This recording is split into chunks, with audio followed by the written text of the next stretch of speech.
안녕하세요. 저는 30대 후반 시댁의 가짜 빚을 갚기 위해 10년 청춘을 바쳤지만 완벽한 기만 속에 살았음을 깨달은 여성입니다. 가족이라는 이름으로 모든 희생을 당연하게 여기는 사람들에게 지쳐본 적 있으시다면 제 이야기에 공감하실 테니 지금부터 그 끔찍했던 10년의 진실을 말씀드릴게요. 초등학교 3학년 때 부모님이 돌아가셨어요. 교통사고였습니다. 학교 끝나고 집에 왔는데 집 앞에 경찰차가 서 있었고 이모가 현관 앞에서 주저앉아 울고 있었어요. 그날 이후로 저는 이 친척집, 저 친척집을 전전하며 살았습니다. 큰이모네에서 반년, 작은아버지네에서 1년, 또 고모네에서 몇 달. 어디를 가든 눈칫밥이었죠. 밥상 위에 반찬이 5개면 제가 젓가락을 댈 수 있는 건 김치하고 콩나물 뿐이었어요. 나머지는 그 집 아이들 몫이었거든요. 고모네 사촌 오빠가 제 앞에서 치킨 다리를 뜯으며 이런 말을 하더라고요. 너는 우리 엄마 아빠가 먹여주는 거니까 감사하다고 해야 되는 거야. 11살짜리한테 할 말은 아니었죠. 저는 아무 말 없이 고개를 숙이고 밥만 후루룩 삼켰습니다. 그때부터 버릇이 됐어요. 밥을 먹을 때 맛을 느끼지 못하고 최대한 빨리 먹고 자리에서 일어나는 것. 누구한테도 폐를 끼치지 않겠다는 생각이 온몸에 박혀버린 거죠. 고등학교 졸업장을 받던 날, 저는 가방 하나 메고 바로 고시원으로 들어갔습니다. 보증금 50만 원에 월 35만 원짜리 방이었어요. 팔을 뻗으면 양쪽 벽에 손이 닿았고 창문은 손바닥만 한 환기구 하나뿐이었죠. 여름에는 곰팡이 냄새가 코를 찔렀고 겨울에는 이불을 2겹 덮어도 새벽에 이가 딱딱 부딪혔습니다. 낮에는 공장 야간조 출근 준비를 했고 주말에는 편의점 카운터에 서서 새벽 6시까지 버텼어요. 공장에서 퇴근하면 손에 기름때가 빠지질 않았거든요. 아무리 비누로 문질러도 손톱 사이 검은 때가 남아 있었습니다. 편의점에서는 진상 손님이 삼각김밥을 집어 던지며 데워오라고 소리를 질러도 고개를 숙이고 죄송합니다를 반복했어요. 매일 밤 고시원 침대에 누우면 천장에 얼룩이 보였습니다. 저 얼룩을 평생 보면서 살 수는 없다고 반드시 여기서 나가겠다고 이를 악물었죠. 국비 지원 미용 학원이 있다는 걸 편의점 알바 동료한테 들었어요. 수업료가 무료라는 말에 귀가 번쩍 뜨였습니다. 다음 날 바로 학원에 찾아갔고 등록 서류를 냈어요. 낮에 학원을 다니고 저녁에 공장으로 출근하는 생활이 시작됐습니다. 잠을 4시간도 못 잤어요. 가위를 잡는 손가락에 굳은 살이 두껍게 박혔고 마네킹 머리를 수백 번 자르고 말고를 반복했습니다. 퍼머 약 냄새에 속이 울렁거려도 참았어요. 손가락 끝이 갈라져서 피가 배어나와도 반창고를 감고 다시 가위를 잡았습니다. 6개월 뒤 자격증 시험에서 수석을 했어요. 시험장을 나오면서 합격 문자를 확인했을 때 고시원까지 뛰어갔습니다. 그 좁은 방에 들어가 이불을 뒤집어 쓰고 소리 없이 울었어요. 기뻐서 운 게 아니었습니다. 이제 겨우 출발선에 섰다는 안도감에 눈물이 나온 거였죠. 대형 프랜차이즈 미용실에 스태프로 들어갔습니다. 바닥 청소, 수건 빨래, 샴푸 보조. 디자이너들이 쓰고 남긴 염색약 그릇을 씻으면 손톱이 보라색, 갈색으로 물들었어요. 퇴근 후 버스를 타면 옆 사람이 슬쩍 자리를 피하더라고요. 약품 냄새가 옷에 배어 있었거든요. 꾸준히 일을 도맡아 하면서도 선배 디자이너들의 손놀림을 눈으로 훔쳤습니다. 손님 머리를 자르는 각도, 가위를 넘기는 속도, 상담할 때 거울을 보며 설명하는 방식, 하나도 놓치지 않았어요. 원장님이 그런 저를 눈여겨보셨습니다. 어느 날 마감 청소를 하고 있는데 원장님이 다가오셔서 말씀하셨어요. 너 다음 달부터 디자이너 올라가. 준비해. 빗자루를 잡고 있던 손이 덜덜 떨렸습니다. 대답도 제대로 못하고 고개만 꾸벅 숙였어요. 디자이너가 된 뒤로는 미친 듯이 일했습니다. 아침 9시부터 밤 10시까지 가위를 놓지 않았어요. 손님 한 분 한 분께 정성을 다했고 시술이 끝나면 뒷모습까지 직접 거울 2개를 들고 보여드렸습니다. 3년 만에 지점 내 지명 고객 1위를 찍었어요. 제 이름을 걸고 예약을 잡는 손님들이 줄을 섰습니다. 월 순수익이 1,000만 원을 넘기기 시작했을 때 저는 매달 통장에 돈이 쌓이는 걸 보면서도 실감이 나지 않았어요. 고시원에서 라면 하나 끓여 먹던 사람이 이 돈을 벌고 있다는 게 꿈만 같았죠. 고시원을 나와 깨끗한 아파트로 이사하던 날이 아직도 생생합니다. 이삿짐이랄 것도 없었어요. 캐리어 하나, 이불 하나, 그리고 자격증 액자 하나. 새 아파트 현관문을 열었을 때 햇살이 거실 바닥에 쫙 깔려 있었습니다. 맨발로 마루를 밟았는데 발바닥에 전해지는 나무 감촉이 따뜻했어요. 은행 앱을 열어 통장 잔고를 확인했습니다. 1억 원. 그 숫자를 한참 동안 들여다봤어요. 11살에 눈칫밥을 먹으며 시작한 인생이 18배 고시원에서 출발한 삶이 여기까지 왔습니다. 저는 그날 거실 한가운데 서서 다짐했어요. 이제 가난의 고리는 완전히 끊어냈다고. 다시는 누구에게도 눈치를 보며 살지 않겠다고. 대형 미용실을 퇴사한 날 원장님이 아쉬운 표정으로 제 손을 잡으셨어요. 네가 나가면 손님 절반은 따라갈 텐데 정말 나갈 거야? 죄송하다고 말씀드렸습니다. 독립하고 싶었거든요. 남의 간판 아래서 가위를 잡는 게 아니라 제 이름을 건 공간을 만들고 싶었어요. 상가 건물을 돌아다니며 발품을 팔았습니다. 역세권이면서 유동 인구가 많고 보증금이 제 예산 안에 드는 곳을 찾아야 했거든요. 2주를 돌아다닌 끝에 작은 상가 2층 자리를 계약했어요. 1층에는 카페가 있었고 3층은 공실이었습니다. 보증금과 인테리어 비용을 합쳐서 4천만 원이 들었어요. 의자 2개, 거울 2개, 샴푸대 하나. 소박했지만 온전히 제 공간이었습니다. 간판에 제 이름 석자가 올라간 날 가게 앞에 서서 한참을 올려다봤어요. 고시원 환기구만 하던 세상이 이만큼 넓어진 거였죠. 개업 첫 달은 솔직히 불안했어요. 예약 전화가 하루에 2~3통밖에 오지 않았거든요.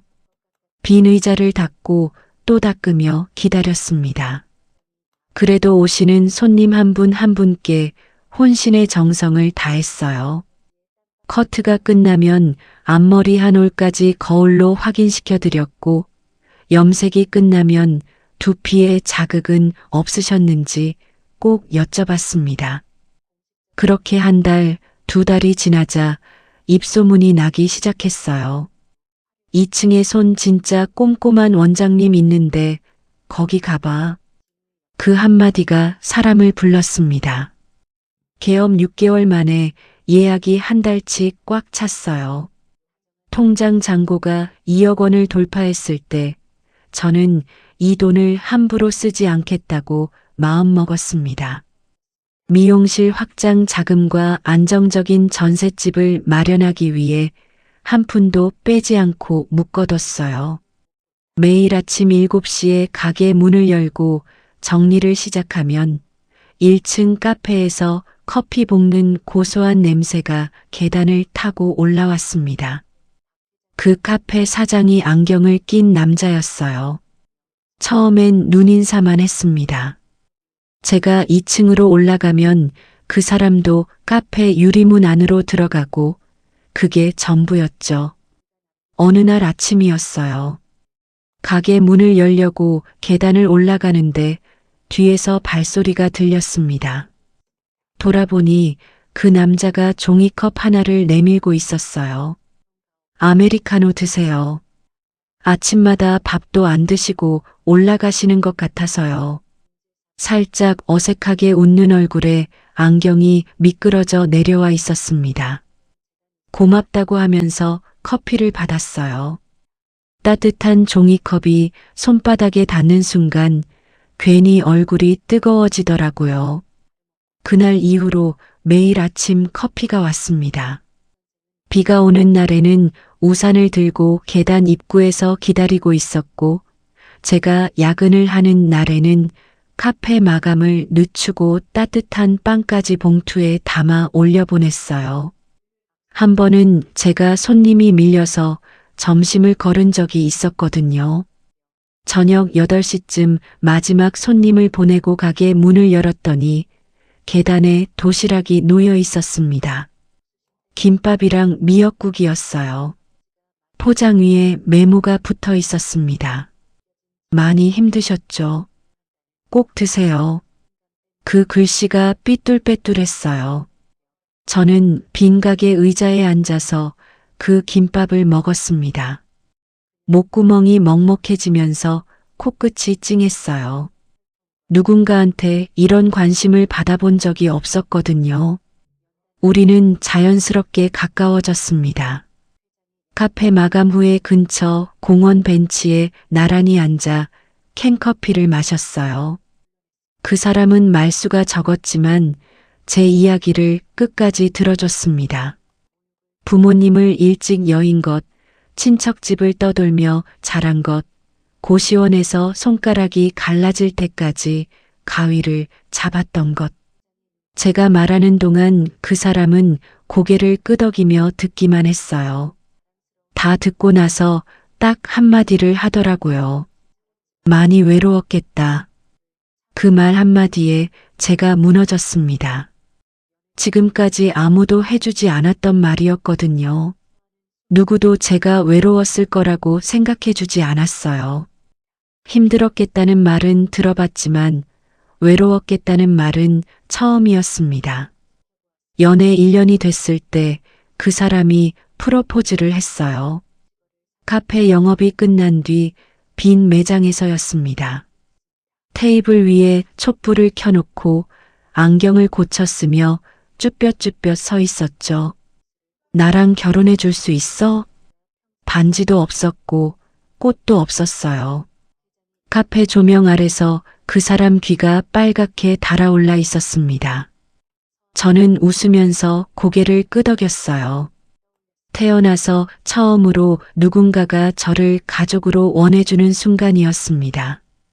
시댁에 첫 인사를 간 날 어머님이 현관까지 마중을 나오셨어요. 소박한 아파트였습니다.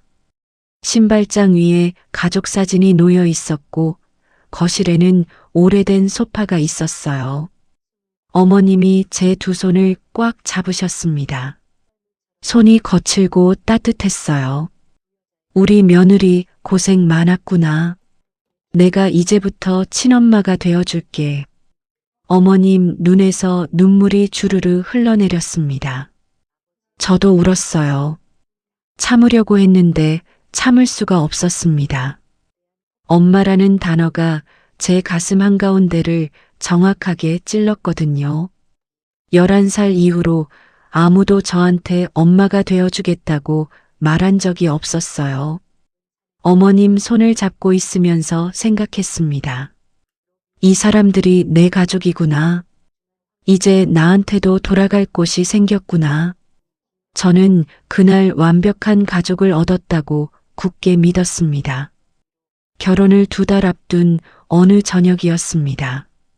마지막 손님을 보내고 가게 정리를 하고 있었는데 남편이 갑자기 찾아왔어요. 카페 앞치마를 벗지도 않은 채 계단을 뛰어 올라온 모습이 심상치 않았습니다. 얼굴이 하얗게 질려 있었고 입술이 바르르 떨리고 있었어요. 무슨 일이야? 얼굴이 왜 그래? 남편이 미용실 의자에 털썩 주저앉더니 2 손으로 얼굴을 감쌌습니다. 한참을 그러고 있다가 겨우 입을 열었어요. 아버지 빚이 터졌어. 저는 가위를 내려놓고 남편 앞에 쪼그려 앉았습니다. 빚? 무슨 빚? 아버지가 옛날에 사업을 했었는데 그때 빚이 있었나 봐. 2억이야. 남편의 목소리가 갈라졌어요. 안경 너머로 눈이 벌겋게 충혈되어 있었습니다. 우리 결혼 못하겠다. 남편이 고개를 떨궜어요. 너한테 이 짐을 지울 수가 없어. 파혼하자. 그 말을 듣는 순간 머리가 하얘졌습니다. 파혼이라는 단어가 귀 안에서 윙윙 울렸어요. 남편의 입술이 계속 움직이고 있었는데 소리가 들리지 않았습니다. 겨우 정신을 차리고 남편의 손을 잡았어요. 손끝이 차갑게 식어 있었습니다. 잠깐만. 천천히 말해봐. 남편이 떨리는 손으로 안경을 벗고 눈가를 문질렀어요. 어머니도 이 사실 알고 나서 자리에 들어 누우셨어. 며느리 될 사람한테 이런 짐을 지울 수 없다고 차라리 결혼을 없던 일로 하자고 하셔. 다음 날 시댁에 갔습니다. 어머님이 안방에 누워 계셨어요. 이불을 턱까지 끌어올리고 눈이 퉁퉁 부어 있었습니다. 제가 방문을 열자마자 어머님이 몸을 일으키며 제 손을 잡으셨어요. 미안하다, 미안해. 내가 무슨 낯짝으로 너를 보겠니? 어머님 손이 떨리고 있었습니다. 이 빚 때문에 내 인생까지 망칠 수는 없어. 결혼은 없던 걸로 하자. 목이 메어 말을 잇지 못하시더니 이내 곡소리를 내며 우셨어요. 그 모습을 보고 있으니까 가슴이 찢어지는 것 같았습니다. 저는 어머님 옆에 무릎을 꿇고 앉았어요. 어머니, 저 안 갑니다. 어머님이 울음을 멈추고 저를 올려다보셨습니다. 제 통장에 2억이 있긴 한데 전세 보증금하고 가게 보증금으로 묶여 있어서 당장 뺄 수가 없어요. 남편이 방 문틈에 서서 듣고 있었어요. 저는 남편을 돌아보며 말했습니다. 내가 벌어서 같이 갚아나갈게. 시간이 좀 걸리겠지만 매달 조금씩 갚으면 되잖아. 어머님이 제 손을 꽉 움켜쥐셨어요. 이 은혜를 어떻게 갚니? 어떻게? 남편이 다가와 저를 꼭 안았습니다. 귀 옆에서 남편의 목소리가 들렸어요. 평생 은혜를 갚을게. 반드시. 그 말을 들으면서 저는 생각했습니다. 이게 가족이구나. 힘들 때 서로 잡아주는 게 가족이구나. 저는 그게 진심인 줄 알았어요. 신혼여행은 취소했습니다. 그 돈이 아까웠거든요. 결혼식도 간소하게 치렀어요. 하객수를 줄이고 뷔페 대신 도시락을 돌렸습니다. 웨딩드레스도 대여비가 비싼 곳 대신 동대문에서 기성품을 샀어요. 제가 마련해둔 전셋집에서 신혼살림을 시작했습니다. 가구도 최소한으로 들였어요. 침대 하나, 밥상 하나, 냉장고 하나. 남편이 미안한 표정으로 텅 빈 거실을 둘러보았습니다. 미안해. 신혼집이 이래서. 저는 웃으면서 대답했어요. 괜찮아. 고시원보다 100배 낫잖아. 진심이었습니다. 남편이 옆에 있으니까 빈 거실도 따뜻했거든요. 결혼 후 남편과 빚 상환 계획을 세웠어요. 제 수입에서 매달 500만 원씩 어머님 계좌로 보내기로 했습니다. 어머님이 채권자한테 직접 갚으시는 게 편하다고 하셨거든요.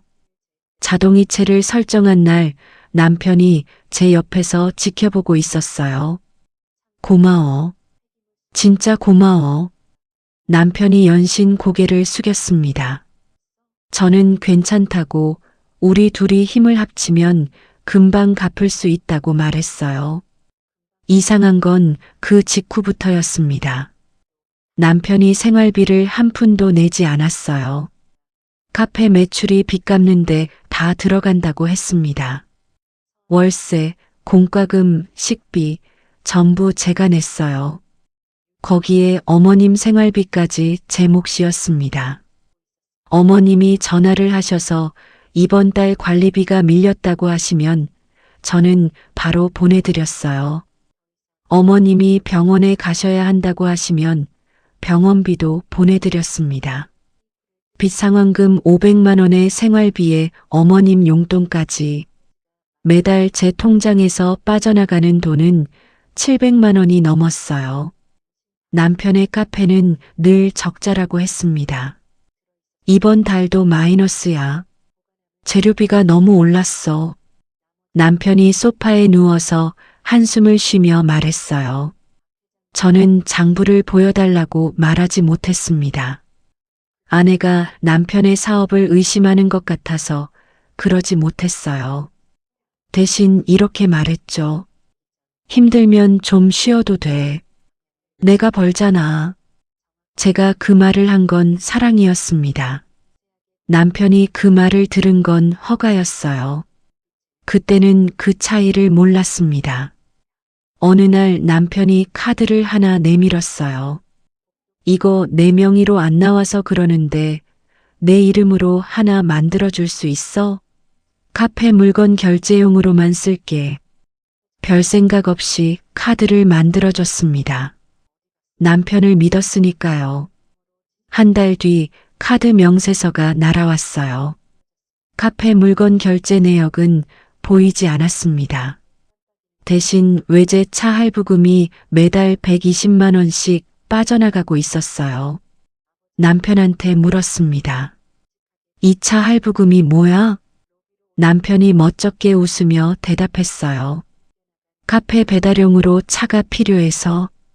그것도 사업 경비야. 배달용 차가 외제차일 리가 없잖아요. 목구멍까지 올라온 말을 삼켰습니다. 싸우기 싫었어요.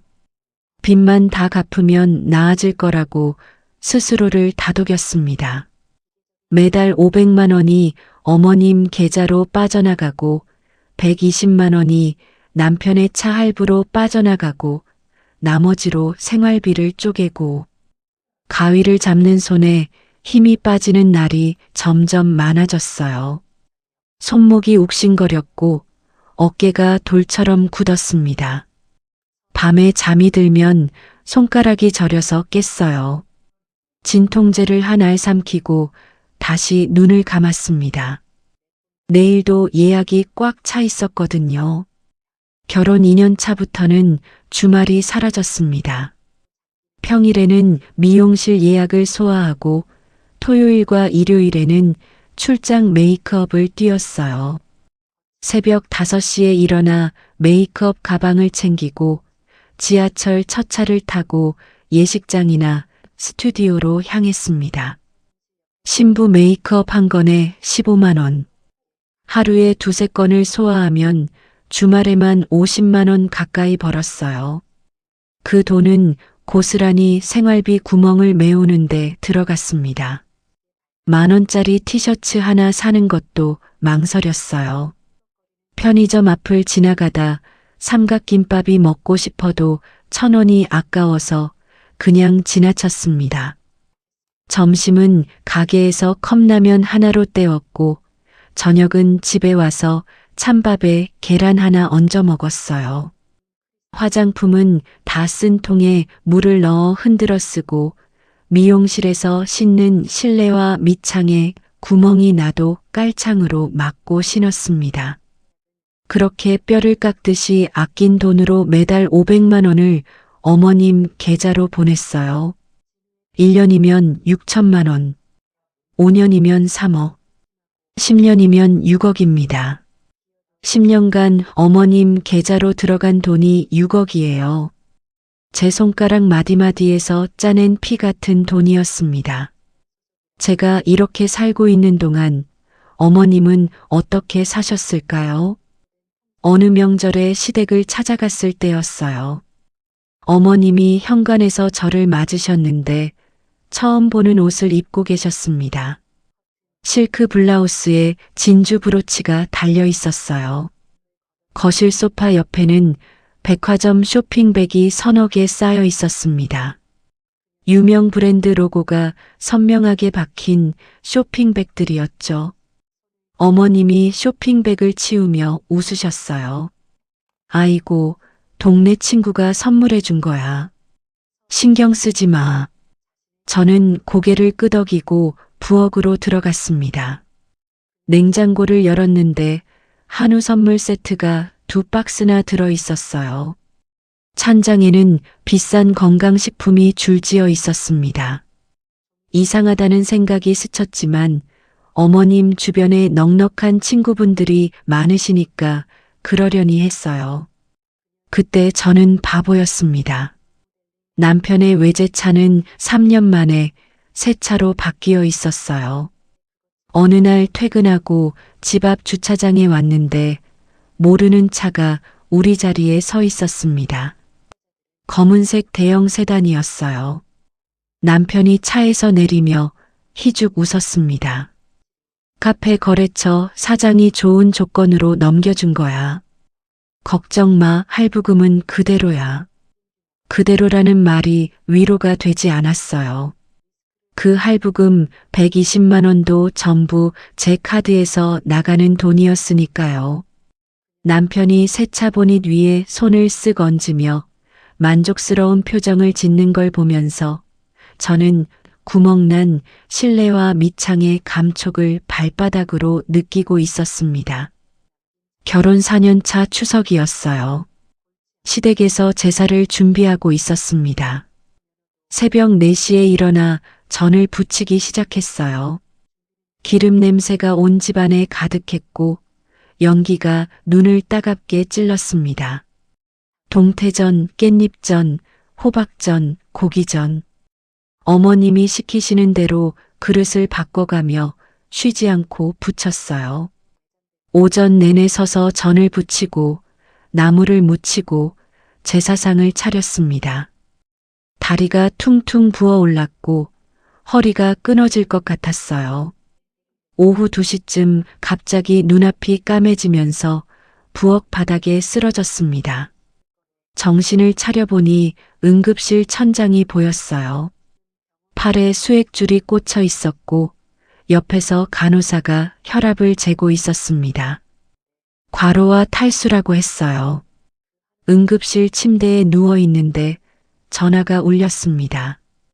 어머님이었어요. 너 지금 어디야? 제사가 코앞인데. 아직 응급실이라고 말씀드렸습니다. 어머님 목소리가 확 바뀌더라고요. 아니, 수액 좀 맞으면 되는 거 아니야? 제사상은 누가 차려? 당장 나와. 귀에서 웅하고 소리가 났어요. 수액줄이 꽂힌 팔을 내려다봤습니다. 바늘이 들어간 자리가 멍이 들어 있었어요. 네, 어머니. 조금만 기다려주세요. 전화를 끊고 천장을 올려다봤습니다. 눈물이 나올 것 같았는데 나오지 않았어요. 울 기력도 없었거든요. 남편한테 전화를 걸었습니다. 신호음이 5번 울리고 6번 울리고 7번 울렸어요. 받지 않았습니다. 문자를 보냈어요. 나 응급실이야. 전화 좀 받아. 답장이 없었습니다. 1시간이 지나서야 카톡이 왔어요.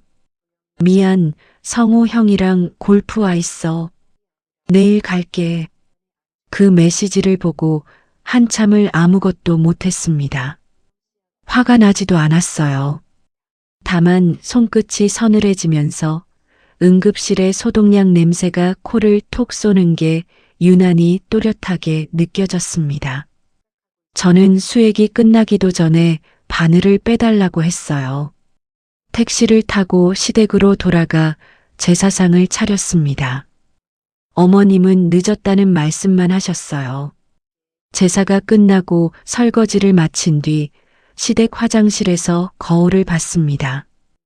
헬쑥한 얼굴에 다크서클이 턱까지 내려와 있었어요.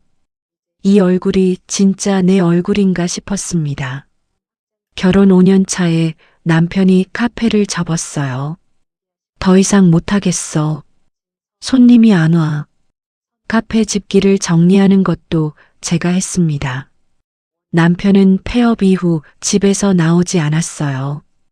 우울증이라고 했습니다. 하루 종일 거실 소파에 누워 게임만 했어요. 모니터 불빛이 어두운 거실을 파랗게 비추고 있었고 남편의 손가락만 키보드 위에서 딸깍딸깍 소리를 냈습니다. 제가 새벽에 나가서 밤에 들어와도 그 자세 그대로였어요. 밥은 먹었어? 응. 뭐 먹었어? 라면. 대화는 늘 거기서 끝났습니다. 어머님은 또 다른 방법으로 저를 조여왔어요. 동네 지인들을 미용실로 데려오기 시작하셨습니다. 우리 며느리가 손이 진짜 좋아요. 한번 받아보세요. 처음에는 그냥 아시는 분이구나 하고 시술을 해드렸어요. 끝나고 계산을 하려는데 어머님이 끼어드셨습니다. 아이고, 그냥 해줘. 이분이 내 은인인데. 한 번이 두 번이 됐고 두 번이 매주가 됐어요. 어머님이 서너 명씩 데려오셨는데 전부 공짜였습니다. 시술에 재료비가 들어가고 시간이 들어가는데 그 시간에 예약 손님을 받으면 수십만 원인 거잖아요. 이게 말이 돼요? 저는 말씀드리지 못했습니다. 어머님한테 돈 얘기를 꺼내는 게 쪽팔린 며느리가 될 것 같았거든요. 손목이 점점 심하게 아파왔어요. 가위를 잡으면 손가락 끝까지 찌릿한 통증이 올라왔고 밤에는 손이 저려서 주먹을 쥐었다 펴는 걸 수십 번 반복해야 잠들 수 있었습니다. 병원에서 손목 터널 증후군이라고 했어요. 수술을 받아야 한다고 했습니다. 수술을 받으면 최소 한 달은 가위를 못 잡아요. 한 달 동안 가게를 닫으면 그 달 500만 원은 어디서 나오죠?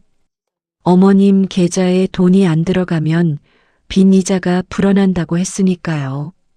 수술을 미뤘습니다. 대신 정형외과에서 독한 진통제를 처방받아 매일 아침 한 알씩 삼켰어요. 약을 먹으면 4~5시간은 버틸 수 있었거든요. 약 기운이 떨어지면 손목을 흔들어가며 남은 예약을 소화했습니다.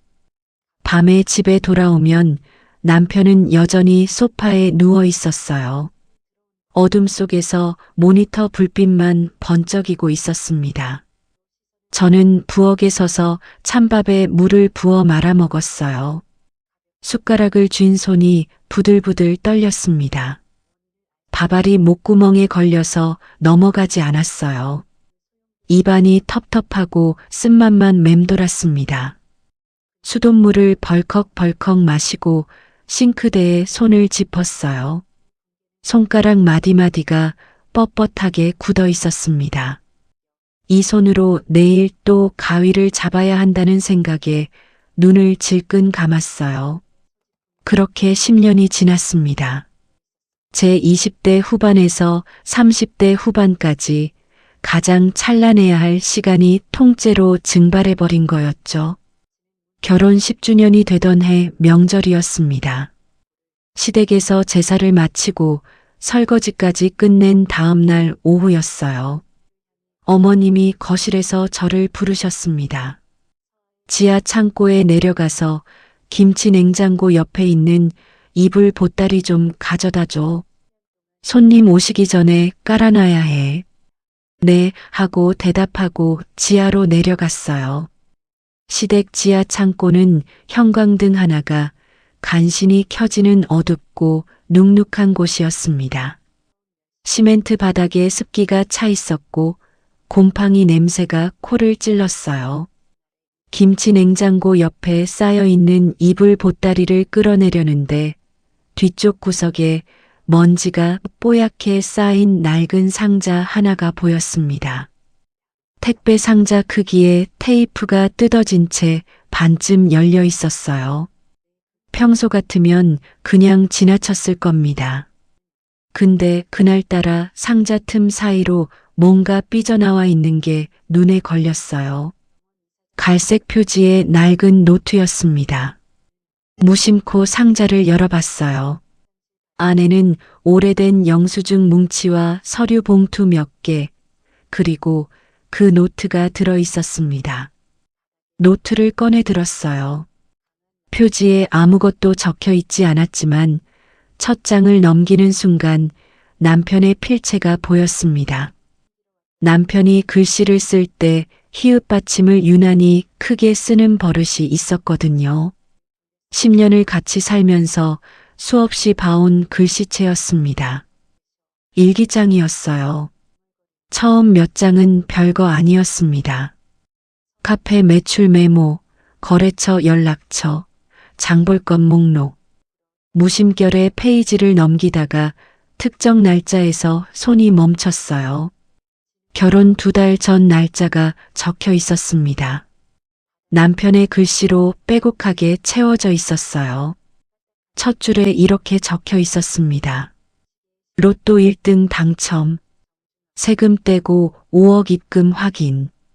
눈을 비비고 다시 읽었습니다. 같은 문장이었어요. 로또 1등 당첨, 세후 5억. 글씨 옆에 느낌표가 3개 찍혀 있었고 동그라미를 여러 번 둘러 그려놓았습니다. 손끝이 서늘해지기 시작했어요. 페이지를 넘겼습니다. 다음 장에 적힌 내용을 읽는 순간 숨이 턱 막혔습니다. 어머니와 계획 확정. 결혼 전에 아버지 사업빚 2억이 터졌다고 한다. 파혼을 먼저 꺼내면 이 여자는 절대 안 간다. 가족한테 목마른 애니까. 글씨가 또박또박 정자로 쓰여 있었어요. 한 글자도 흘려 쓰지 않았습니다. 계획이라는 단어 옆에 밑줄까지 그어져 있었어요. 더 읽었습니다. 빚 갚는다는 명목으로 매달 돈을 보내게 하면 이 여자는 평생 일만 한다. 당첨금은 절대 건드리지 않는다. 어머니 명의로 부동산을 산다. 저는 창고 바닥에 쪼그려 앉은 채 그 페이지를 3번 읽었습니다. 4번째 읽었을 때 글자가 흐려지기 시작했어요. 눈에 물이 차올라서였습니다. 10년이었어요. 10년간 매달 500만 원. 새벽에 일어나 출장 메이크업을 뛰고 진통제를 삼켜가며 가위를 잡고 10,000원짜리 티셔츠 하나 사지 못하고 컵라면으로 점심을 때우고 찬밥에 물을 말아먹으며 악착같이 모은 돈. 그 돈이 존재하지도 않는 빚을 갚기 위한 것이었다는 걸. 처음부터 끝까지 전부 연극이었다는 걸. 다리에 힘이 풀렸습니다. 먼지 쌓인 시멘트 바닥에 그대로 주저앉았어요. 등이 차가운 벽에 닿았고 곰팡이 핀 벽에 축축한 감촉이 등줄기를 타고 올라왔습니다. 어머님이 제 손을 잡고 우시던 얼굴이 떠올랐어요. 내가 친엄마가 되어줄게 라고 하시던 그 떨리는 목소리가 귀에 맴돌았습니다. 남편이 프로포즈하던 날 빨갛게 달아오른 귀가 보였어요. 평생 은혜를 갚겠다고 고개를 숙이던 남편의 뒷모습이 보였습니다. 전부 연기였어요. 처음부터 단 한순간도 진심이 아니었어요. 눈물이 흘러내렸습니다. 볼을 타고 턱 끝에서 떨어졌어요. 먼지투성이 바닥에 동그란 얼룩이 하나, 둘 번져갔습니다. 소리 없이 울었어요. 창고 형광등이 지직거리며 깜빡이고 있었고 습한 공기가 폐를 짓눌렀습니다. 얼마나 그렇게 앉아 있었는지 모르겠어요. 5분이었을 수도 있고 30분이었을 수도 있습니다. 울음이 멈춘 건 슬픔이 사라져서가 아니었어요. 슬픔이 어느 순간 딱 얼어붙어 버린 거였습니다. 심장 한가운데가 차갑게 식어가는 게 느껴졌어요. 손등으로 눈물을 닦았습니다. 천천히 숨을 들이쉬고 내쉬었어요. 한 번, 두 번, 세 번. 일어섰습니다. 무릎에 묻은 먼지를 툭툭 털었어요. 주머니에서 스마트폰을 꺼냈습니다. 카메라를 켜고 일기장 첫 페이지부터 마지막 페이지까지 한 장씩 촬영했어요. 손이 떨렸지만 사진은 선명하게 찍혔습니다. 로또 당첨 기록이 적힌 페이지, 가짜 빚 계획이 적힌 페이지, 어머님과의 공모 내용이 적힌 페이지. 한 장도 빠짐없이 찍었습니다. 촬영이 끝난 뒤 일기장을 상자 안에 원래 있던 그대로 넣어두었어요. 삐져나온 각도까지 똑같이 맞췄습니다. 상자 위에 쌓여있던 먼지를 흐트러뜨리지 않으려고 손끝으로 조심스럽게 위치를 잡았어요. 아무도 이 상자를 건드렸다는 걸 눈치채서는 안 됐습니다. 이불 보따리를 들고 계단을 올라갔어요. 거실에서 어머님이 텔레비전을 보고 계셨습니다. 왜 이렇게 오래 걸렸어? 이불이 뒤쪽에 있어서 찾느라 좀 걸렸어요. 저는 웃으면서 대답했습니다. 어머님이 고개를 돌려 저를 힐끗 보시더니 다시 텔레비전으로 시선을 옮기셨어요. 소파에는 남편이 누워서 스마트폰 게임을 하고 있었습니다. 제가 이불 보따리를 안고 지나가는데 고개도 들지 않았어요. 화면에서 게임 효과음이 통통 튀어나오고 있었습니다. 저는 안방에 이불을 내려놓고 문을 닫았습니다. 거울에 비친 제 얼굴을 봤어요. 핏기가 없었습니다. 눈가가 벌겋게 부어 있었지만 눈동자는 지금까지와 다르게 가라앉아 있었어요. 10년 동안 제가 보여준 웃음이 떠올랐습니다. 착한 아내, 효도하는 며느리, 묵묵히 일하는 여자. 그 웃음을 한 번만 더 지어야 했어요. 아직은 웃어야 할 때였거든요. 창고에서 올라온 그날 밤, 저는 남편 옆에 누워 천장을 올려다봤습니다. 남편은 코를 골며 깊이 잠들어 있었어요. 이 사람의 숨소리를 10년간 매일 밤 들으며 잠들었습니다. 이제 그 숨소리가 다르게 들렸어요. 한번 들이쉬고 내쉴 때마다 저라는 사람을 빨아먹는 소리처럼 느껴졌습니다. 새벽 3시까지 눈을 감지 못했어요. 감정을 꺼내는 대신 머릿속에 순서를 그렸습니다. 증거를 모은다. 전문가를 찾는다. 빠져나갈 길을 만든다. 그리고 한 방에 끝낸다. 다음 날부터 저는 평소보다 더 밝게 웃었어요. 아침에 일어나 남편한테 커피를 타줬고 주말에는 어머님 댁에 들러 과일을 깎아드렸습니다. 어머님이 과일을 드시면서 말씀하셨어요. 요즘 얼굴이 좋아 보이네. 무슨 좋은 일 있어?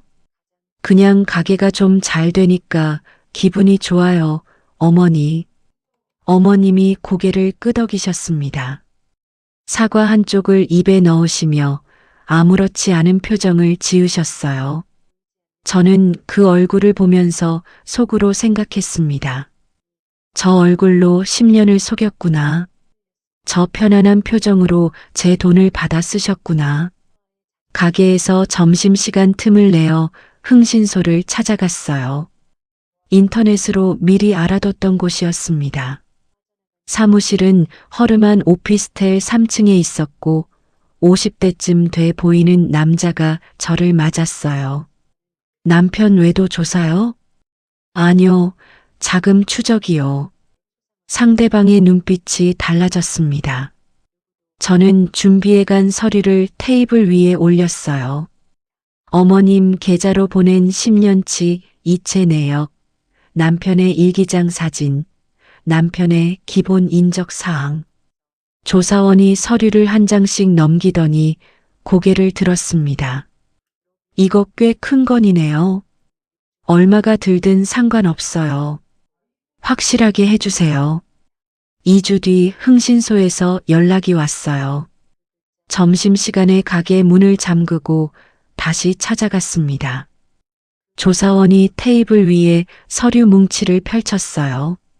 남편분 명의로 된 증권 계좌가 3개 있습니다. 전부 다른 사람 이름을 빌린 차명 계좌예요. 서류에는 계좌 거래 내역이 빼곡하게 정리되어 있었습니다. 로또 당첨금 5억 원이 3개의 계좌로 쪼개져 들어가 있었어요. 주식과 코인에 분산 투자되어 있었고 10년간 불어난 금액은 원금의 2배가 넘었습니다. 그리고 이건 시어머니 명의의 부동산입니다. 조사원이 다음 서류를 꺼냈어요. 어머님 이름으로 된 건물 등기부등본이었습니다. 역세권에 있는 4층짜리 꼬마 빌딩이었어요. 매입 금액이 적혀 있었습니다. 제가 10년간 보낸 6억 원과 거의 일치하는 숫자였어요. 서류를 들고 있는 손에 힘이 들어갔습니다. 종이가 구겨질 만큼 꽉 쥐었어요. 제가 새벽에 일어나 출장 메이크업을 띠고 진통제를 삼키며 가위를 잡고 컵라면으로 끼니를 때우며 모은 돈으로 건물을 사놓은 거였습니다. 제 이름은 어디에도 없었어요. 등기부등본 어디를 봐도 제 이름 석자는 한 글자도 적혀 있지 않았습니다. 조사원이 조심스럽게 물었어요. 괜찮으세요? 네, 괜찮아요. 다음 거 보여주세요. 그날 밤 남편이 먼저 잠든 뒤 저는 남편의 스마트폰을 가져왔어요. 잠금 비밀번호는 알고 있었습니다. 결혼기념일 4자리였거든요. 스파이 앱을 설치했어요. 통화 녹음, 문자 내역, 계좌 앱 접속 기록이 전부 제 스마트폰으로 넘어오게 설정했습니다. 설치를 마치고 남편의 스마트폰을 원래 자리에 돌려놓았어요. 남편이 잠꼬대를 하며 몸을 뒤척였습니다. 심장이 쿵 하고 내려앉았지만 저는 움직이지 않고 기다렸어요. 다시 코 고는 소리가 들렸습니다. 이불 속에서 제 스마트폰 화면을 확인했어요. 앱이 정상적으로 작동하고 있었습니다.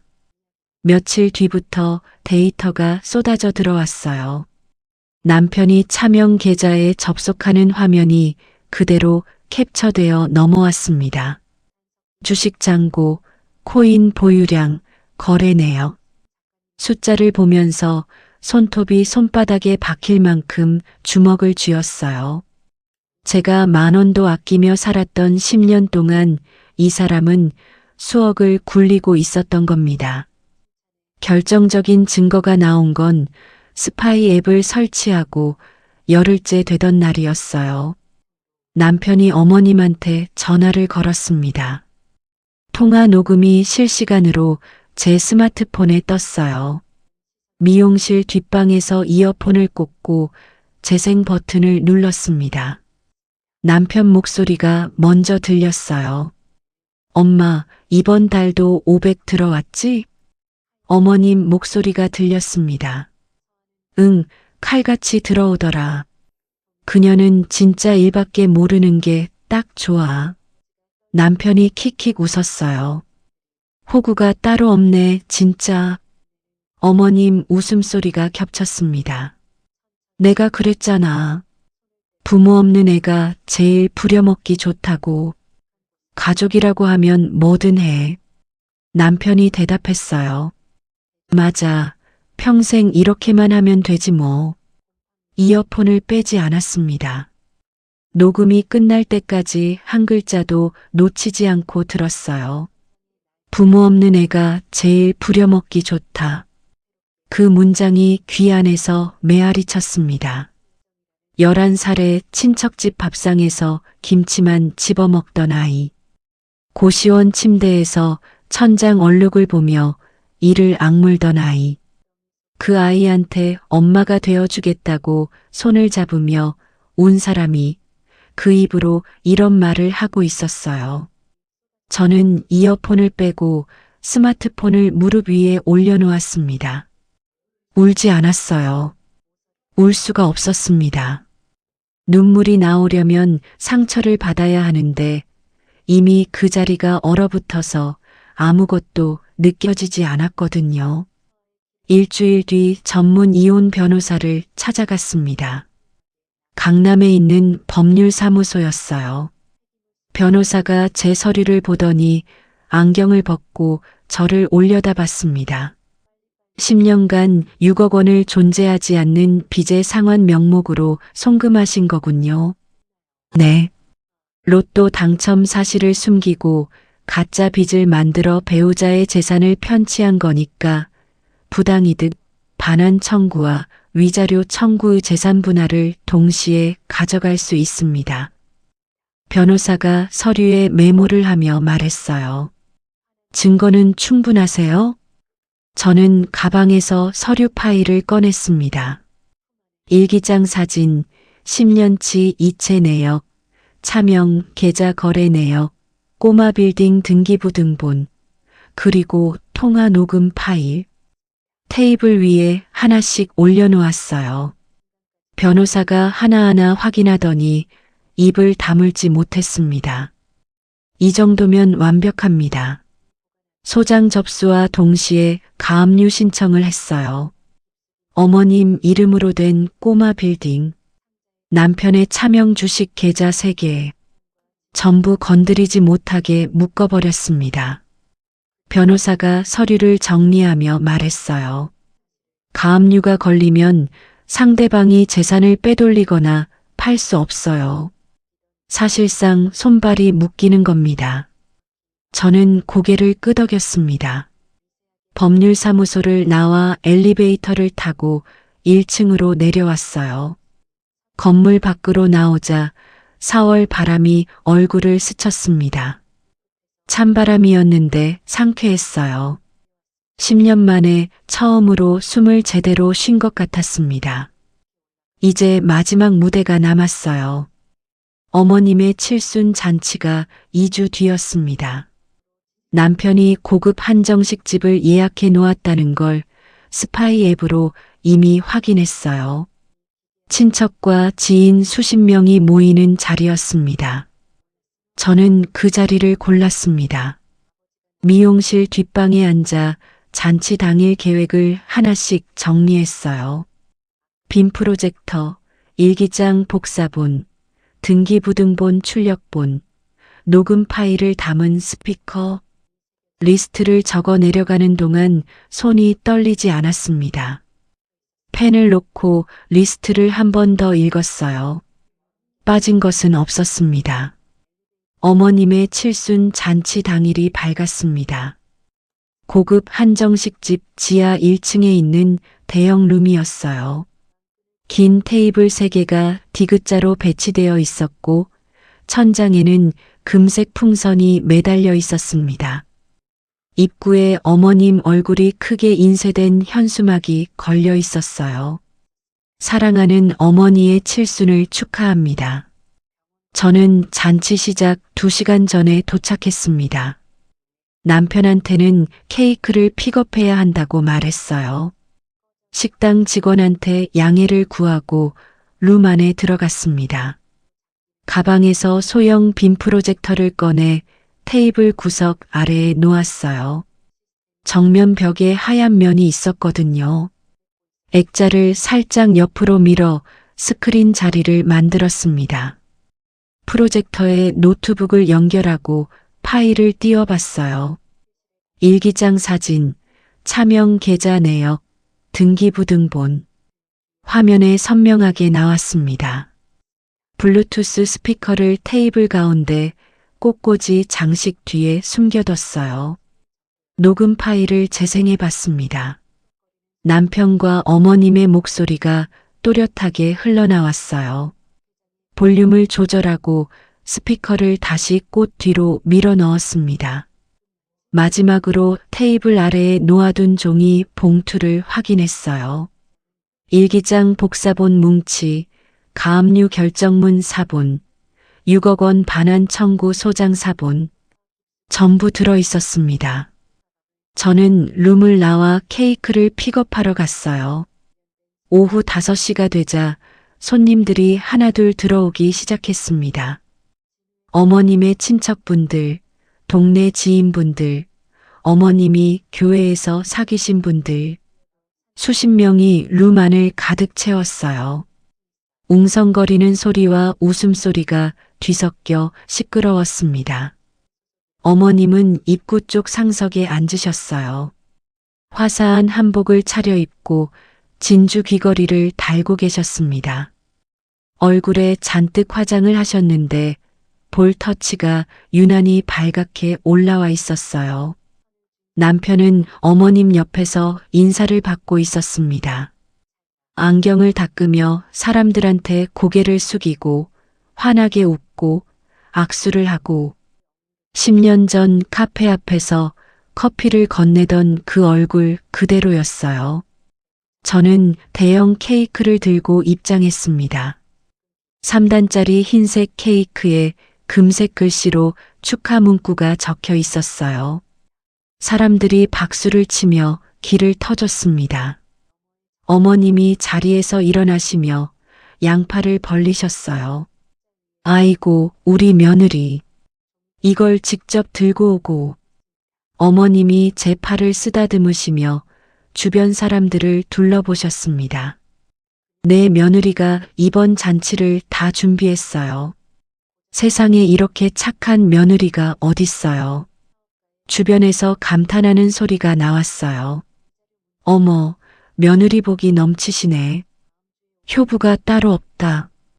어머님이 흡족한 표정으로 고개를 끄덕이셨습니다. 저는 활짝 웃었어요. 어머니, 자리에 앉으세요. 오늘의 주인공이시잖아요. 어머님이 자리에 앉으시고 첫 번째 코스가 나왔습니다. 전복죽이었어요.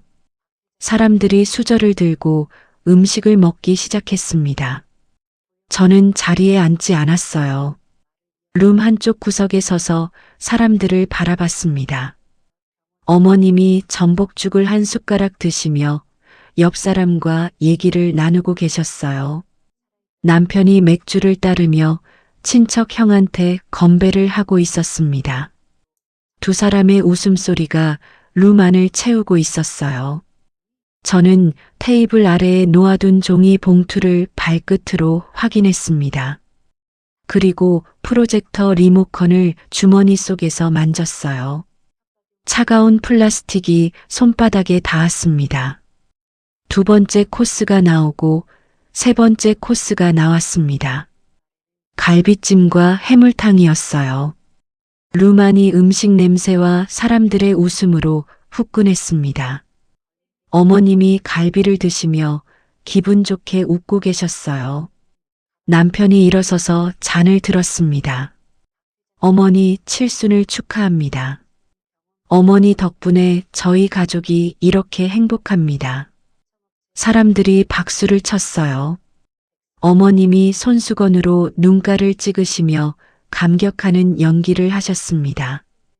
박수가 잦아들었을 때 저는 자리에서 일어났어요. 룸 안이 조용해졌습니다. 모든 시선이 저한테 쏠렸어요. 저는 어머님을 바라보며 웃었습니다. 환하게 10년간 지어온 것과 똑같은 웃음으로. 어머니, 저도 칠순 선물을 준비했어요. 어머님이 기대에 찬 눈으로 저를 보셨습니다. 어머, 뭔데? 저는 테이블 아래에서 종이 봉투를 꺼냈어요. 안에 있던 일기장 복사본 뭉치를 잔치상 한가운데에 탁 내려놓았습니다. 종이가 접시 위에 흩어지면서 갈비찜 국물이 튀었어요. 사람들이 어리둥절한 표정으로 종이를 바라봤습니다. 어머니, 이게 뭔지 아시죠? 어머님의 표정이 굳었어요. 종이 위에 적힌 남편의 필체를 보신 거였습니다. 남편이 자리에서 벌떡 일어났어요. 뭐야, 이게 뭐야? 저는 남편을 한번 바라본 뒤 주머니에서 리모컨을 꺼냈습니다. 버튼을 눌렀어요. 정면 벽에 프로젝터 화면이 켜졌습니다. 일기장 사진이 크게 떴어요. 남편의 삐뚤빼뚤한 글씨가 벽면 가득 퍼졌습니다. 로또 1등 당첨. 세금 떼고 5억 입금 확인. 사람들의 시선이 벽으로 쏠렸어요. 웅성거리는 소리가 번졌습니다. 저는 다음 페이지로 넘겼어요. 어머니와 계획 확정. 결혼 전에 아버지 사업빚 2억이 터졌다고 한다. 빚 갚는다는 명목으로 매달 돈을 보내게 하면 이 여자는 평생 일만 한다. 루만이 쥐 죽은 듯 조용해졌습니다. 젓가락을 내려놓는 소리, 누군가 침을 삼키는 소리만 들렸어요. 어머님의 얼굴이 하얗게 질렸습니다. 남편이 프로젝터 쪽으로 달려가려 했어요. 꺼, 당장 꺼. 저는 리모컨을 들고 한 발짝 뒤로 물러나며 화면을 전환했습니다. 남편 이름으로 된 차명 주식 계좌 3개의 거래 내역이 떴어요. 로또 당첨금 5억 원이 쪼개져 들어간 흐름이 날짜 순으로 정리되어 있었습니다. 다음 화면. 어머님 이름으로 된 꼬마 빌딩 등기부등본이 벽면에 펼쳐졌어요. 매입 금액과 제가 10년간 보낸 6억 원의 이체 내역이 나란히 비교된 표가 그 옆에 떴습니다. 저 건물, 제가 10년 동안 매달 500만 원씩 보낸 돈으로 산 겁니다. 저는 사람들을 둘러보며 말했어요. 존재하지도 않는 빚을 갚는다면서요. 친척분 한 명이 손으로 입을 막았어요. 어머님의 교회 지인이 어머님을 돌아보며 뭐라고 속삭였습니다. 어머님이 테이블 끝을 움켜쥐고 계셨어요. 손가락 마디가 하얗게 변해 있었습니다. 저는 블루투스 스피커 리모컨을 꺼냈어요. 재생 버튼을 눌렀습니다. 남편의 목소리가 룸 전체에 울려 퍼졌어요. 엄마, 이번 달도 500 들어왔지? 어머님의 목소리가 뒤따랐습니다. 응, 칼같이 들어오더라. 그녀는 진짜 일밖에 모르는 게 딱 좋아. 호구가 따로 없네, 진짜. 내가 그랬잖아. 부모 없는 애가 제일 부려먹기 좋다고. 가족이라고 하면 뭐든 해. 맞아. 평생 이렇게만 하면 되지 뭐. 녹음이 끝났어요. 룸 안에 찬물을 끼얹은 것 같은 정적이 내려앉았습니다. 누구도 입을 열지 못했어요. 어머님이 의자에서 미끄러지듯 일어나시더니 허공에 손을 내저으셨습니다. 그건 아니야, 오해야. 목소리가 갈라져 나왔어요. 남편은 프로젝터 앞에 선 채 두 손을 부들부들 떨고 있었습니다. 안경 너머로 눈동자가 이리저리 흔들리고 있었어요. 입을 벌렸다 닫았다를 반복하더니 겨우 한마디를 짜냈습니다. 여보, 이거 다 설명할 수 있어. 저는 남편을 정면으로 바라봤어요. 웃지 않았습니다. 종이 봉투에서 마지막 서류 뭉치를 꺼냈어요. 가압류 결정문과 6억 원 반환 청구 소장이었습니다. 어머님 앞에 가압류 결정문을 놓았어요. 어머니 이름으로 된 건물, 이미 묶어뒀습니다. 팔 수도 없고 빼돌릴 수도 없어요. 남편 앞에 소장을 놓았습니다. 차명 계좌 3개도 전부 묶어뒀어. 한 푼도 못 건드려. 서류가 테이블 위에 착착 놓이는 소리가 조용한 룸 안에서 유난히 크게 울렸어요. 남편이 서류를 집어들었습니다. 읽어 내려가더니 얼굴이 누렇게 떴어요. 어머님은 가압류 결정문을 보시더니 다리에 힘이 풀렸는지 의자에 털썩 주저앉으셨습니다. 두 손이 벌벌 떨리고 계셨어요. 저는 두 사람을 번갈아 봤습니다. 10년 전 이 사람들이 짠 각본대로 저는 움직였어요. 가족이라는 말 한마디에 2억을 지키지 못하고 6억을 바쳤고 제 몸을 갈아 넣었습니다. 부모 없는 애가 제일 부려먹기 좋다고요. 네, 맞아요. 저는 가족이라는 말에 목말랐고 그래서 호구가 됐습니다. 당신들의 그 더러운 연극은 오늘로 끝이에요. 저는 어머님과 남편을 차례로 바라보며 말했습니다. 내 돈 6억, 위자료까지 합쳐서 한 푼도 남김없이 토해내세요. 목소리가 떨리지 않았어요. 10년치 분노를 전부 꾹꾹 눌러 담아놓은 덕분이었습니다. 어머님이 뭐라고 말씀하려고 입을 여셨어요. 저는 돌아섰습니다. 더 들을 말은 없었거든요. 잔치상 위에 흩어진 서류와 복사본 종이들 사이로 금색 축하 풍선이 천장에서 느릿느릿 흔들리고 있었습니다. 저는 그 풍선 아래를 지나 룸문을 열고 나왔어요. 복도가 조용했습니다. 한정식집 특유의 된장 냄새가 희미하게 감돌았어요. 현관문을 밀고 밖으로 나오자 저녁 바람이 얼굴을 감쌌습니다. 선선한 바람이었어요. 한 걸음, 두 걸음. 식당에서 멀어질수록 어깨가 가벼워졌습니다. 10년 동안 등에 짊어지고 있던 무언가가 바닥에 툭 떨어져 나간 것 같았어요. 뒤를 돌아보지 않았습니다. 잔치가 끝난 그 주 남편한테서 전화가 쏟아졌습니다. 하루에 20통, 30통. 저는 한 통도 받지 않았어요. 문자도 왔습니다. 제발 한 번만 만나자. 다 설명할 수 있어. 이러지 마. 나 진짜 죽을 것 같아. 읽고 지웠어요. 어머님한테서도 연락이 왔습니다. 네가 이럴 수 있어? 내가 너한테 얼마나 잘해줬는데. 그 문자를 보는 순간 피가 거꾸로 솟는 느낌이었지만 저는 스마트폰을 내려놓고 가위를 집어들었습니다. 예약된 손님이 기다리고 있었거든요. 칠순 잔치에서 벌어진 일은 친척들 사이에서 삽시간에 퍼졌어요.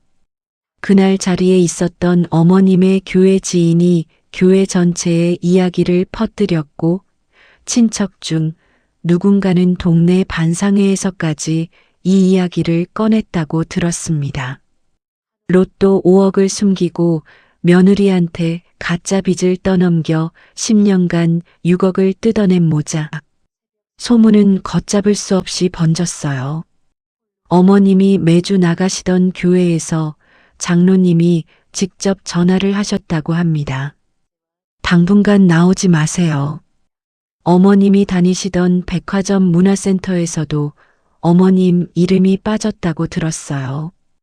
VIP 라운지에 제 돈으로 앉아 계시던 그 자리가 사라진 거죠. 남편도 마찬가지였습니다. 골프 모임에서 연락이 끊겼고 친구라고 부르던 사람들이 하나둘 전화를 안 받기 시작했어요. 악질 사기꾼. 그게 이제 두 사람한테 붙은 이름이었습니다. 재판은 생각보다 빠르게 진행됐어요. 증거가 너무 명확했거든요. 남편의 일기장에 직접 쓴 공모 계획, 10년치 이체 내역, 차명 계좌 거래 기록, 어머님 명의의 건물 등기부 등본, 가리고 두 사람이 저를 호구라 부르며 비웃는 통화 녹음까지. 남편 쪽 변호사가 반박할 게 없었어요. 법정에서 남편을 마주쳤습니다. 양복을 입고 있었는데 얼굴이 반쪽이 나 있었어요. 눈밑이 시커멓게 내려앉아 있었고 광대뼈가 툭 튀어나와 있었습니다. 저와 눈이 마주쳤을 때 입술을 달싹거렸어요. 뭔가 말하려는 것 같았지만 저는 시선을 돌렸습니다. 어머님은 법정에 나오시지 못했어요. 건강이 안 좋아졌다고 들었습니다. 판결이 나왔어요. 제가 10년간 보낸 6억 원 전액 반환, 위자료, 재산 분할. 변호사가 판결문을 건네주며 말했어요.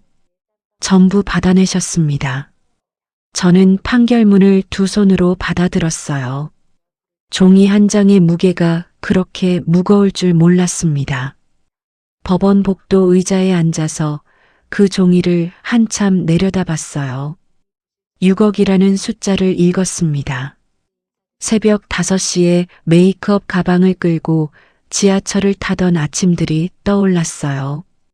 진통제를 삼키고 가위를 잡던 손목이 떠올랐습니다. 구멍난 실내화를 신고 하루 종일 서 있던 발이 떠올랐어요. 10,000원짜리 티셔츠를 내려놓던 손이 떠올랐습니다. 컵라면 국물을 마지막 한 모금까지 마시던 입술이 떠올랐어요. 그 모든 순간이 이 종이 한 장 안에 들어 있었습니다. 어머님 이름으로 된 꼬마 빌딩은 강제로 팔렸어요. 남편의 차명 주식 계좌도 전부 정리됐습니다. 10년간 제 등골을 빼먹어 쌓아 올린 것들이 하루아침에 무너져 내린 거였죠. 남편은 빈털터리가 됐어요. 어머님도 마찬가지였습니다. 건물에서 나오는 월세로 사시던 분이 그 건물을 잃었으니까요. 두 사람이 어떻게 살고 있는지는 모릅니다. 알고 싶지도 않고요. 이혼 서류에 도장을 찍던 날 남편이 마지막으로 한마디를 했어요. 미안해. 저는 도장을 찍고 펜을 내려놓으며 남편을 봤습니다. 10년 전 카페 앞에서 커피를 건네며 어색하게 웃던 얼굴이었어요. 그 얼굴이 더 이상 아무런 감정을 일으키지 않았습니다. 저는 아무 대답 없이 자리에서 일어났어요. 판결금이 입금되던 날 저는 미용실에서 마지막 손님의 머리를 마무리하고 있었습니다. 스마트폰 알림이 울렸어요. 입금 확인 문자였습니다. 숫자를 한번 보고 스마트폰을 주머니에 넣었어요. 그리고 손님의 뒷머리를 거울로 비춰드렸습니다. 어때요? 마음에 드세요? 손님이 웃으며 고개를 끄덕였어요. 저도 웃었습니다. 그 웃음이 10년 만에 처음으로 진짜 웃음이었어요. 한 달 뒤 저는 미용실을 확장 이전했습니다. 의자 2개짜리 1인 샵이 아니었어요. 의자 6개에 샴푸대 3개, 넓은 대기 공간까지 갖춘 제대로 된 매장이었습니다. 간판을 올리는 날 사다리차가 왔어요. 새 간판이 건물 외벽에 걸리는 걸 아래에서 올려다봤습니다. 제 이름 석자가 햇빛을 받아 반짝이고 있었어요. 첫 번째 가게를 열었을 때도 간판을 올려다봤었죠. 그때는 고시원에서 겨우 빠져나온 안도감이었습니다. 지금은 달랐어요. 제 2발로 서 있다는 확신이었습니다. 새 매장 첫 영업일 아침, 저는 가게 문을 열고 안으로 들어갔어요. 텅 빈 매장에 아침 햇살이 유리창을 통해 쏟아져 들어왔습니다. 깨끗한 거울 6개의 빛이 반사되어 매장 전체가 환하게 빛났어요. 새 의자의 가죽 냄새가 코끝에 닿았습니다. 저는 첫 번째 의자 앞에 서서 거울을 봤어요. 손목에는 수술 자국이 희미하게 남아 있었습니다. 손가락 마디마디에는 20년 넘게 가위를 잡아온 굳은 살이 박혀 있었어요. 이 손이 저를 여기까지 데려왔습니다. 거울 속 얼굴이 웃고 있었어요. 다크서클도 없었고 헬쑥하지도 않았습니다. 11살에 김치만 집어먹던 아이가, 고시원에서 천장 얼룩을 세던 아이가 지금 이 거울 앞에 서 있었어요. 긴 이야기 끝까지 들어주셔서 감사합니다. 여러분도 늘 건강하시고 행복하세요.